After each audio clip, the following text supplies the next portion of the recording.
ബാഗ്ദാദിലെ ധനികനായ ഒരു വ്യാപാരിയായിരുന്നു അലി. ഒരിക്കൽ വ്യാപാരത്തിൽ കനത്ത നഷ്ടം നേരിട്ട അലിക്ക് സ്വന്തം വീട് പോലും നഷ്ടമായി. അള്ളാ, എല്ലാം നഷ്ടപ്പെട്ടല്ലോ. തൻ്റെ നഷ്ടങ്ങളിൽ മനംനൊന്ത് താമസിക്കാതെ അലി കണ്ണുകളടച്ചു.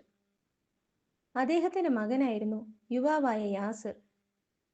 ഇനി ഞാൻ എങ്ങനെ ജീവിക്കും? അന്ന് രാത്രി, യാസിർ, ഏ ബാപ്പ, വേഗം ഈജിപ്തിലേക്ക് പോകൂ. അവിടെ ഒരു നിധി കാത്തിരിക്കുന്നു. ഞാൻ എങ്ങനെ അവിടെ എത്തും? ആരെനിക്ക് വഴി കാട്ടും? അടുത്ത നിമിഷം വീണ്ടും അശരീരി മുഴങ്ങി. ഈ വിളക്ക് നിനക്ക് വഴി കാട്ടും. ഈ സഞ്ചിയിൽ കൊള്ളുന്നത്ര ധനം നിനക്കെടുക്കാം. ഈ വിളക്കും സഞ്ചിയും. വിളക്ക് വായുവിലേക്ക് ഉയർന്ന് പുറത്തേക്ക് നീങ്ങി. യാസിർ വിളക്കിനെ പിന്തുടർന്നു. എവിടേക്കാണ് ഈ വിളക്ക് പോകുന്നത്?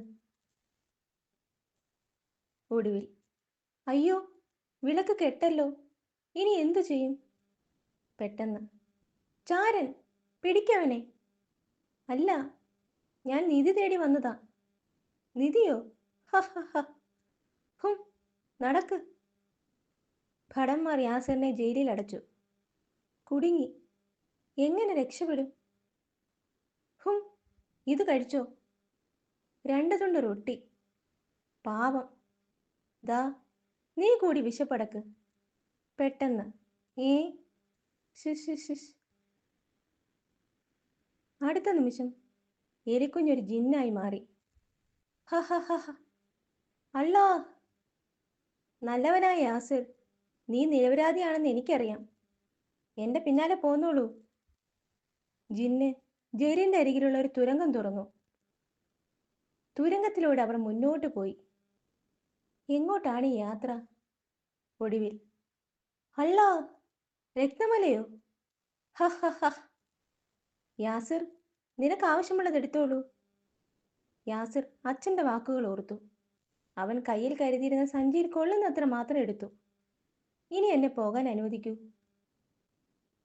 ജിന്ന് യാസറിനെ പുറത്തിരുത്തി ഒരു പറക്കൽ. നാടുകളും നഗരങ്ങളും കടന്ന് ഒടുവിൽ അവർ കൊട്ടാരം പോലുള്ള ഒരു വീടിൻ്റെ മുറ്റത്തെത്തി. വീടെത്തി, ഇറങ്ങിക്കോളൂ. ഏ, എൻ്റെ വീട് കൊട്ടാരമായോ? നല്ലവനായ നിനക്കുള്ള എൻ്റെ സമ്മാനമാണിത്. ജിന്ന് മടങ്ങിപ്പോയി. എല്ലാം അള്ളാഹുവിൻ്റെ കൃപ. പിന്നീടുള്ള കാലം ഒരു രാജകുമാരനെ പോലെ യാസിർ ജീവിച്ചു.